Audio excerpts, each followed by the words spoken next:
1 மணி நேரத்தில் 50 கிலோ வெங்காயம் 100 கிலோ வெங்காயம்லாம் வெட்டிடுவோம் 2 பேர் உட்காந்துமா 1 மணி நேரம்.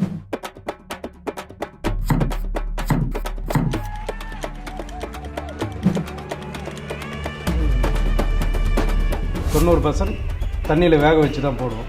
அது கொஞ்சம் வெந்து இருக்கும், ஆயில் இல்லாமல் இருக்கும். நம்ம சாப்பிட்டாலும் உடம்புக்கு எந்த பிரச்சனையும் இல்லை. நல்ல விஷயம் சொன்னீங்க. ஆமாம்.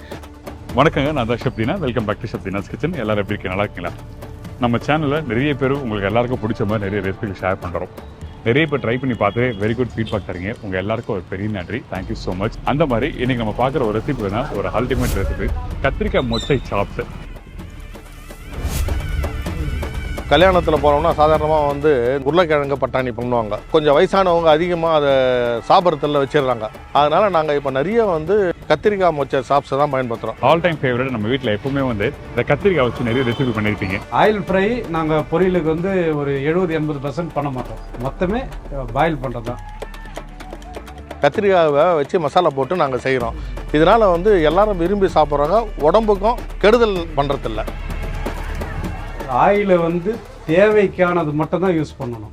இது விதங்கத்துக்கு தான் ஆயில் இது உள்ளதான் யூஸ் பண்ணணும். நல்ல ஆயில் அப்படியே பார்க்கறதுக்கு மின்னு இருக்கணும், கண்ணாடி மாரி இருக்கணும் பண்ணால் அது பொருள் நல்லா இருக்கும், உடம்பு நல்லதில்லை. இந்த மாதிரி யூனிக்கான நிறைய விஷயம் எடுத்துக்கிறோம். கத்திரிக்காய் வேக சொல்லி ஏன் புளி தண்ணி போனால் அதை சிறு கசப்பு தோர்ப்பு கத்திரிக்காயில் இருக்கும். புளியும் உப்பு மிளகாத்தூள் போட்டிங்கன்னா அது இல்லாமல் இருக்கும். இதில் நாங்கள் முழுசாக போடுறதுனால எல்லாரும் ரொம்ப விரும்பி சாப்பிட்றாங்க. இதை அச்சு கேட்டரிங்கில் நாங்கள் தொடர்ந்து இதை செய்யறதுனால நிறைய பேர் எங்ககிட்ட விரும்பி இதை கேட்குறாங்க. நான் இந்த ரெசிபியை ட்ரை பண்ணி பார்த்துட்டு தான் நான் பேசிட்டு இருக்கேன். ரொம்ப நல்லா வந்திருக்கு. இந்த ரெசிபி நம்ம சொல்லி தர போறாங்கன்னா அச்சு கேட்டரிங் திரு குப்புசாமி சார் தான் மீட் பண்ண போகிறோம். அனைவருக்கும் வணக்கம். ட்ரை பண்ணி நீங்கள் சாப்பிட்டு விட்டு எங்களுக்கு உங்கள் ஃபீட்பேக்கை எங்களுக்கு கொடுங்க. உங்கள் வீட்டில் ஃபங்க்ஷன் எதனா நடந்தால் எங்களை காண்டாக்ட் பண்ணுங்கள். உங்கள் வீட்டு ஃபங்க்ஷனை எங்கள் வீட்டு ஃபங்க்ஷனாக எடுத்து நாங்கள் அதை சிறப்பான முறையில் செஞ்சு தரோம். எங்களோட முகவரி J Kuppusamy Achu catering, 79C SUN Pillai street, Kanchipuram. Cell number 7904184488 9789750705. அவங்கள தான் மீட் பண்ண போகிறோம். வாங்க போய் பார்க்கலாம்.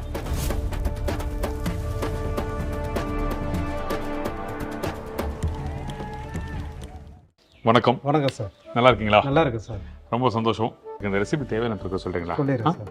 கத்திரிக்காய் மொச்சை சாப்ஸ் தேவையான பொருட்கள்: கத்திரிக்காய் 1 கிலோ, மொச்சை 150 கிராம், பெரிய வெங்காயம் 400 கிராம், தக்காளி 400 கிராம், முந்திரி 50 கிராம் நல்லா நைஸாக அரைச்சி வச்சுக்கணும். புளி ஊற வச்சு கரைச்ச புளி 2 ஸ்பூன், மிளகாத்தூள் 3 ஸ்பூன், தனியாத்தூள் 3 ஸ்பூன், மஞ்சத்தூள் 1 ஸ்பூன், இஞ்சி பூண்டு பேஸ்ட்டு 2 ஸ்பூன், கொத்தமல்லி கருவேப்பிலை தேவையான அளவு, கடுகு 20 கிராம், உப்பு தேவையான அளவு, ஆயில் 200 ml. இப்போ நம்ம கத்திரிக்காய் ஃப்ரை பண்ணுறோமா மசாலா ரெடி பண்ணுறோம்? ஃபஸ்ட்டு வேக வைக்கிறோம் கத்திரிக்காய். சரி, ஓகே. இந்தாங்க அடுப்பு ஆன் பண்ணிடுறீங்களா? இந்தாங்க.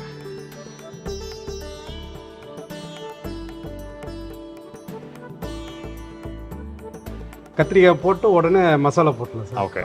உப்பு மிளகாத்தூள், உப்பு மிளகாத்தூள், மஞ்சத்தூள், வேற புளி வேற என்ன தேவை? கரைச்ச புளி. எவ்வளோதான் சார். எது தேவையோ ஒன்று எடுத்துங்க. எவ்வளோ போடுறீங்க போடுங்க. 1 ஸ்பூன் அளவு. ஓகே. லைட்டாக மஞ்சள் பொடி. சரி, ஓகே. இதுக்கப்புறம் இப்போ புளி 2 ஸ்பூன் அளவு. ஓகே. புளி எதுக்காக யூஸ் பண்ணுவீங்க தலையே? அதாவது சார், கத்திரிக்காய் சில கத்திரிக்காய் சிறுங்கசப்பு இருக்கும், சில இது துவக்குற மாதிரி இருக்கும். இந்த உப்பு காரம் புளி எல்லாம் சேர்ந்து வர சொல்ல அது இருக்காது. அதனால வேக வைக்க சொல்ல போட்டிங்கன்னா அந்த பிரச்சனை இல்லாமல் சாப்பிடலாம். Very good information. Very good information. Very very important.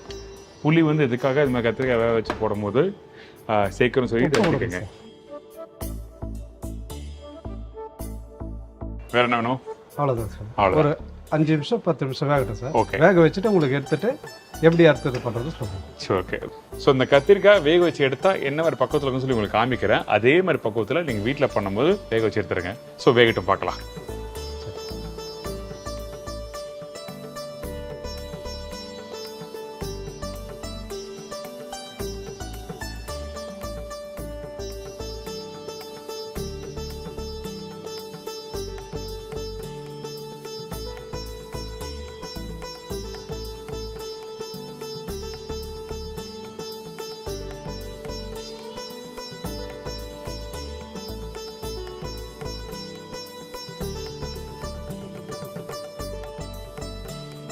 நல்லா காய் கொதிச்சு நல்லா வெந்து வந்துருக்கு பாருங்க சார். சரி ஓகே. நல்லா வெந்துருச்சு. இப்போ நம்ம ஆஃப் பண்ணிட்டு ஒரு பாத்திரத்தில் மாற்றிக்கலாம். ஓகே. இன்னொரு விஷயம் பார்த்தீங்கன்னா அவர் ப்ரெஸ் பண்ணும்போது பாருங்க இந்த இடத்துல அந்த காய் வந்து முழுசாகவும் தெரியுது, நல்லா சாஃப்டாகவும் இருக்கு. ஆமாம். Okay done fine. இப்படி தான் இருக்கணும். ஆமாம் சார். இந்த மாதிரி வந்ததுன்னா நம்ம தைரியமாக சாப்பிடலாம், ஆயில் பழைய இல்லாமல் சாப்பிடலாம். சரி ஓகே. அப்போ இதில் எடுத்து போடுங்க. ஆமாம். டக்குன்னு அதில் பிடிக்கிறேன். சரி. ஸோ இப்படி இருந்தால் நம்மளுக்கு வந்து அந்த மசாலா போட்டு பெரட்டி எடுக்கும் போது உங்களுக்கு அந்த முழுசாவே தெரியும். ஆமாம். அதே மாதிரி மசாலாவும் இதில் சேர்ந்து இருக்கும். ஆயிலில் பண்ணிட்டீங்கன்னா சேராது. ஓகே. கத்திரிக்காய் ஆயில் இருந்ததுன்னா மசாலா தனியாக பிரிஞ்சிருக்கும், கத்திரிக்காய் தனியாக நிற்கும். சரி okay. Wow, first class, super.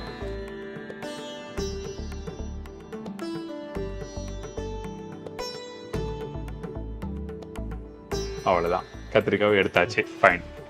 So இதுக்கப்புறம் நம்ம என்ன பண்ணுறோம்? இப்போ இதுக்கப்புறம் வந்து கடாயை வச்சு நம்ம வெங்காயம் எல்லாம் வதக்கி. இந்தாங்க கடாய், பிடிங்க உங்கள் கடாயை. டன். இப்போ நமக்கு எப்பவும் போல் எண்ணெயா? ஆயில். ஓகே. ஸோ எண்ணெய் ஊற்றி எப்பவும் தாளிப்பு போட்டு ஆரம்பிக்கிறோம். ஆமாம் சார். ஆமாம். சரி ஓகே.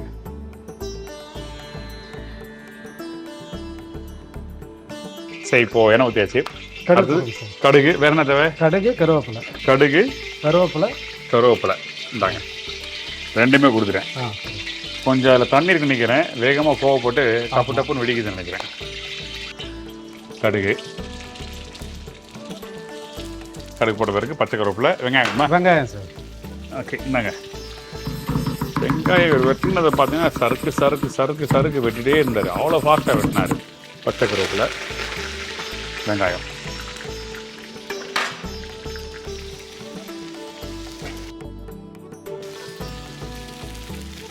இப்போ இந்த வெங்காயம் வதக்குறீங்கல்ல? ஆமா சார். இந்த வெங்காயம் வதக்கி முடிச்ச பிறகு என்ன பக்குவத்துல வந்து ஒரு 70% 70%, 70%. இப்போ பிரியாணினா நம்ம நல்லா பொன்னிறமா வறுத்துருவோம் நல்லா. அதே புலாவ் பண்ணாக்கா பாதி தான் வைப்பணும். அந்த மாதிரி தான் ஒரு விஷயத்துக்கு ஒரு மாதிரி பண்ணணும். இதுதான் எக்ஸ்பீரியன்ஸ் சொல்றது. சரி, வெங்காயம் வதங்கிட்டோம், அதுக்கப்புறம் பார்க்கலாம். சரி சார்.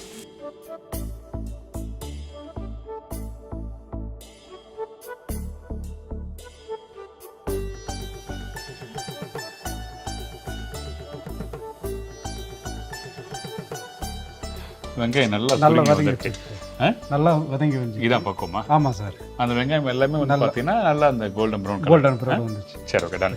இப்போ வந்து ஆனா இந்த இடத்துல ஒரு வெங்காயம் வதக்கும் போது நான் பார்த்த விஷயம், ஸ்லோவா அடுப்போட மீடியமான எந்த அளவுக்கு கம்மி பண்ண முடியுமோ கம்மி பண்ணி ஸ்லோவா வறுத்தாரு.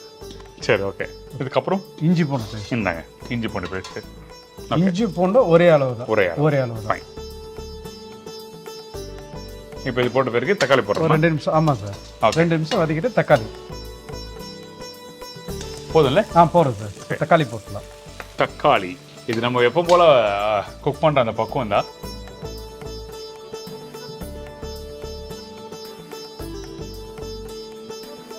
இப்போ இதுக்கப்புறம் எப்படி எடுத்துட்டு போறோம்? அந்த மொச்சை எப்போ யூஸ் பண்ண போறோம்? மொச்சை வந்து இப்போ வந்து மசாலா போடணும் சார். மிளகாத்தூள், தனியாத்தூள், உப்பு, மஞ்சள் பொடி. இந்தாங்க உங்களுக்கு தேவையான 3 மசாலாவை உங்க தேடி வந்தாச்சு. மிளகாத்தூள் இது வந்து காரத்துக்கு தான் நம்ம மிளகாத்தூள் போடுறோம் சார். சரி ஓகே. நம்ம கரெக்டான காரம் தான் போடுறோம். ஏன்னா நம்ம கத்திரிக்காயிலையும் கொஞ்சம் காரம் போட்டிருக்கோம். இப்போ வந்து நம்ம இதுலேயும் போடுறோம். தனியாத்தூள், குழம்பு தூள் போடலாமா? போடலாம் சார், தாராளமாக போடலாம். மஞ்சள் பொடி போட்டுருக்கேன். இப்போ வந்து உப்பு கொடுங்க, நல்ல உப்பு.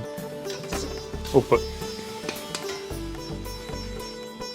இது தொக்கு மாதிரி நினைக்கிறேன். ஆமாம் சார், தொக்கு மாதிரி பண்ணிட்டு அதுக்கப்புறம் தான் நம்ம இது மாதிரி பண்ணணும். சரி ஓகே. மெத்தட் ரொம்ப சிம்பிள் தான். இப்போ இதில் புளி தண்ணி போடுவீங்களா? இல்லை சார், இதில் புளி தண்ணி இல்லை. ஓகே. தண்ணி கொஞ்சம் தண்ணி வேணும். ஆமாம். இந்தாங்க தண்ணி உங்களுக்கு தேவை வந்து.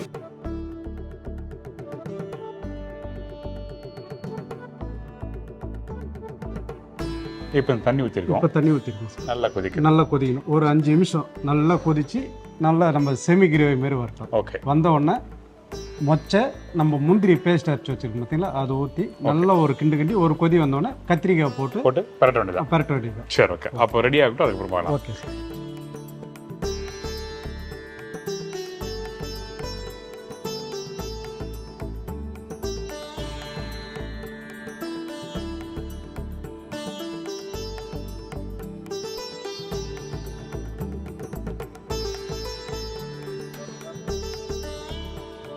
இப்போ இந்த மசாலா கொதிச்சது போதுமா? எப்படி இன்னும் நல்லா கொதிக்கணுமா? கொதிச்சு வந்துருக்கு பாருங்க. நல்லா தக்காளி வெங்காயம் எல்லாம் நல்லா மசிஞ்சு ஒரு தொக்கு மாதிரி வந்துருக்கு பாருங்க. ஓகே, கெட்டியா வந்திருக்கு. இதான் பக்குவம். நீங்க வீட்டுல பண்ணும் போது இந்த பக்குவத்துல கொடுத்துருங்க. ஏன்னா அதை பார்க்கும் போதே வந்து எனக்கு சூட ஒரு தோசை தர மாட்டாரா, அதை தொட்டு சாப்பிடலாம் போல இருக்கு எனக்கு. சரி, ஓகே. வேற என்ன பண்றோம்? இப்போ வந்து முந்திரி பேஸ்ட் அரைச்சி வச்சிருக்கீங்களா, Okay. அது சேர்த்துக்கலாம். ஓகே, முந்திரி இந்த ஸ்டேஜ்ல யூஸ் பண்ணோம். ஆமா, இது வந்து வெறும் முந்திரி, திருப்பி சொல்றேன், ஃபைன் பேஸ்டா அரைச்சி யூஸ் பண்ணிருக்காங்க. குறை பக்கத்துல அரைச்சிடாதீங்க, அப்போ கூட நல்லா இருக்காது. இப்போ இந்த இடத்துல முந்திரி யூஸ் பண்றது போல தேங்காய் யூஸ் பண்றதா பண்ணலாமா? தேங்காய் யூஸ் பண்ணலாம் சார். தேங்காய் கூட முந்திரி கசகசா இது 3 கூட சேர்த்து அரைச்சி ஊற்றலாம். அதாவது முந்திரியும் கசகசாவும் ஒரு அரை மணி நேரம் ஊற வைக்கணும். ஊற வச்சுட்டு ஒரு தேங்காய் துருவி இது 3த்தையும் அரைச்சி ஊற்றிங்கன்னா இன்னும் டேஸ்ட் நல்லா இருக்கும். நம்ம இது வந்து வீட்டில் பண்ற மாதிரி சிம்பிளா பண்றோம். அது வந்து நம்ம ஒரு முகூர்த்தத்தில் பண்றோம், ஒரு நைட்டு டின்னருக்கு பண்றோம்னா நல்லா இருக்கும், சூப்பரா இருக்கும். ஸோ ஆப்ஷன் வந்து உங்களுக்கு கொடுத்துருக்காரு இந்த இடத்துல. ஸோ வேணும்னா நீங்க முந்திரி கசகசா தேங்காய் போட்டு அரைச்சி யூஸ் பண்ணிக்கலாம். அப்படி இல்லை எனக்கு இந்த கேஷ்நட் மட்டும் போனா இந்த கேஷ்நட் இந்த ரிச்னஸ் கொடுக்கும். ஏன்னா அது பக்கம் வேற. தண்ணி வேணுமா? இந்தாங்க, கொஞ்சம் தண்ணி இருக்கு. கொஞ்சமா போதுமா? போதும் சார். ஓகே. ஸோ இந்த முந்திரி பேஸ்ட் போட்ட பிறகு நம்ம குக் பண்ற பக்குவம் என்ன? ரொம்ப கெட்டியான பக்குவம் வரணுமா இல்ல ஒரு 2 நிமிஷம் சார். 2 நிமிஷம் கொதிச்சாலும் போதும். ரொம்ப நம்ம இப்போ தக்காளி வெங்காயம் வதங்கினா அந்த அளவுக்கு தேவையில்லை. ஒரு 2 நிமிஷம் கொதிச்சு ஓரளவுக்கு வந்துட்டோன்னா மொச்சை சேர்த்துட்டு கத்திரிக்காய் சேர்த்துடலாம். சரி, ஓகே, டன். தண்ணி போதுமா? அது போதும் சார். போதும். இது போதும். நல்லா கெட்டியாக தான் இருக்கும். கெட்டியாக தான் இருக்கும். ஒரு கண்டில் எடுத்து வச்சிங்கன்னா அப்படி கத்திரிக்காய் ஒரு 2 மொச்சை சேர்ந்து நிற்கும். தனித்தனியா நிற்க கூடாது. நம்ம போட சொல்ல அந்த கத்திரிக்காய் விட்டு தனியா வரக்கூடாது. எல்லாம் சேர்ந்த மாதிரி இருக்கும். இப்போ இந்த கத்திரிக்காய் மொச்சை வச்சு பண்றோம்ல, அந்த மாதிரி வேற என்ன காய்கறி வச்சு பண்ணலாம்? அந்த சாப்ஸுக்கு கத்திரிக்காய் சாப்ஸ், சேனா சாப்ஸ் பண்ணலாம். பீட்ரூட் நாங்க பண்ண மாட்டோம். சேனா சாப்ஸ், வாழைக்காய் சாப்ஸ் பண்ணலாம். வாழைக்காய் பண்ணலாம். பண்ணிக்கலாம். சரி, ஓகே. மொச்சை போடலாமா? போடலாம் சார். மொச்சை எவ்வளோ ஊற வச்சிங்க? இது வந்து 3 மணி நேரம் சார். 3 மணி நேரம் ஊற வச்சு நல்லா வேக வச்சிடணும். மொச்சை வந்து குழைய கூடாது. ஆனா நம்ம கையில மசிச்சா நசிக்கணும். அதாவது இந்த மாதிரி கையில எடுத்தீங்கன்னா ஆமா, ரொம்ப அழுத்தமா இருக்க கூடாது. மாவு மாதிரி. Okay, fine. இந்தாங்க மொச்சை. ஓகே. சோ இப்போ இந்த மொச்சை போட்டாச்சு சார். மொச்சை போட்டு சும்மா ஜஸ்ட் பேட்டி எடுத்துக்கோ. ஜஸ்ட் அவ்வளவுதான் சார். கத்திரிக்காய்.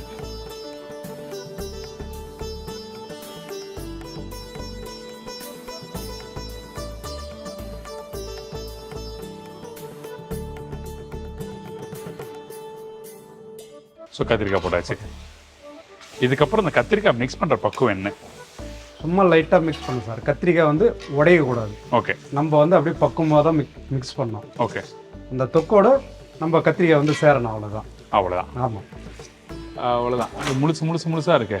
ஆனால் இந்த இடத்துல ஒரு விஷயம் கவனிச்சிங்கன்னா தெரியல. அதாவது ஈக்குவல் குவான்டிட்டி வரும். 800 கிராம் வந்து இந்த வெங்காயம் தக்காளி, அதுக்கப்புறம் மற்ற பொருள்லாம் போகும்போது க்ளோஸ் டு 900 கிராம்ஸ் வந்துடும். இந்த கத்திரிக்காவும் வந்து 1 கிலோ. அப்போ பார்த்துங்க, 1 கிலோ மசாலா 1 கிலோ காய். இங்கே நீங்கள் பார்த்தீங்கன்னா ரெண்டுமே வந்து ஒரே அளவாக தெரியுது. எந்த அளவுக்கு மசாலா இருக்கோ அதே அளவு வந்து கத்திரிக்காவும் இருக்கு. இப்போ டேஸ்ட் பண்ணலாமா? பண்ணிடலாம் சார். கொத்தமல்லி கொடுங்க, போட்டுக்கலாம். இந்தாங்க. நீங்கள் சமைச்சிட்டு லாஸ்ட்டாக கொத்தமல்லி போடாமல் எப்படி போட்டு நைட்லாம் பாவம் அவர். ஒரு எத்தனை லட்டு பிடிச்சிங்க? 600 சார். 600 லட்டு. நைட்லாம் லட்டு பிடிச்சிட்டு வந்து இங்கே உட்காந்து வந்து சமைச்சிட்டு இருக்காரு. அவர் தூக்கத்திலேயே வந்து டயர்டாக இருந்தார். சரி பரவாயில்ல சார், வாங்க சார் சமைச்சிடலாம் அப்படி சொல்லி சொன்னார். அவர் நம்ம சார் கூப்பிட்ட உடனே இவர் கிளம்பி வந்துட்டார். ஆமாம் சார். ஸோ கடைசியாக நல்லெண்ணெய் ஊற்றணும் அப்படின்னா இருக்கா இதில் நல்லெண்ணெய் சேர்க்க மாட்டோம் சார். வேண்டாம். நல்லெண்ணெய். சரி, டேஸ்ட் தெரியுங்களா? பண்ணு. அப்படியே அந்த 2 கத்திரிக்காய் விடுவேன். சூப்பர். என்னங்க கொஞ்சமா தெரியுங்க? இவ்வளோ கஷ்டப்பட்டு இவ்வளோ செஞ்சுட்டு இவ்வளோ கஷ்டப்பட்டு பேசி சாப்பிடுங்க சார். ஒரு 4 கத்திரிக்காவும் 4 மொச்சமும் கொஞ்சம் கொடுங்க, நான் எக்ஸ்ட்ரா கொடுங்க. நல்லா சாப்பிடுவேன் நான். எனக்குலாம் இது ரொம்ப பிடிக்கும். கத்திரிக்காய் மொச்சை சாப்ஸ் ரெடி.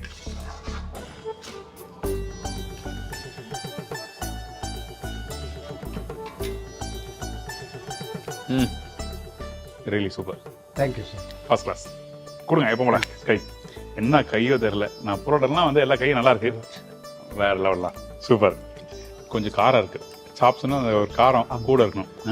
இன்னொன்று பார்த்தீங்கன்னா அந்த முந்திரிலாம் வெந்த பிறகு அந்த மசாலாவை ஒன்று சேர்க்கறதுக்கு வந்து இந்த முந்திரி முக்கியமான ஒரு ரோலாக இருக்குது. அந்த ரிச்னஸும் கொடுக்குது. உண்மையாகவே இந்த இடத்துல பிரமாதமாக வந்திருக்கு இந்த ரெசிபி. அந்த கத்திரிக்காய் பர்டிகுலராக அந்த பக்குவம் பார்த்தீங்கன்னா அந்த முழுசாக இருக்குது. அதுக்கு மேலே இந்த காரம், அந்த ஒரு காரம் ஒரு கல் கூட இருந்தால் மட்டும்தான் அந்த இடத்துல அந்த கத்திரிக்காய் அந்த டேஸ்ட்டு எடுத்து கொடுக்கும் ரைட்டா. ஆமாம். காரம் கம்மியாக இருந்ததுன்னா கத்திரிக்காய் வேக வச்சு போடுறோம். அப்படி வேக வச்சு போடும்போது இந்த இடத்துல சப்புன்னு நல்லா இருக்காது, காரம் இருக்கணும். Very nice. Thank you sir. Thank you so much. ரொம்ப ரொம்ப நன்றி. தேங்க்யூ. இன்றைக்கி வந்து இந்த கத்திரிக்காய் மொச்சை சாப்ஸ் அச்சு கேட்டரிங்லேருந்து நமக்கு வந்து ஒரு சூப்பரான ரெசிபி சொல்லி கொடுத்துருக்காங்க. நான் உண்மையாகவே இந்த இடத்துல வந்து ஃபஸ்ட் கிளாஸாக வந்திருக்கு. நான் சும்மா வாய் பேச்சுக்காக நான் சொல்லலை, உள் மனசுன்னு சொல்கிறேன். இந்த இடத்துல வந்து குப்புசாமி சாருக்கும் நம்ம அரியணனுக்கும் அது ஒரு பெரிய நன்றி. Fantastic recipe.